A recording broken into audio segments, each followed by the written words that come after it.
افغان دعوت چینل سبسکرایب او ویډیو شیر کړئ.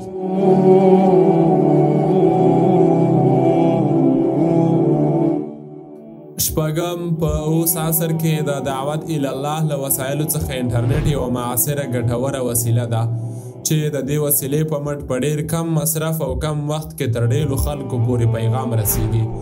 نو د خیر خپرول لوی اجر لري.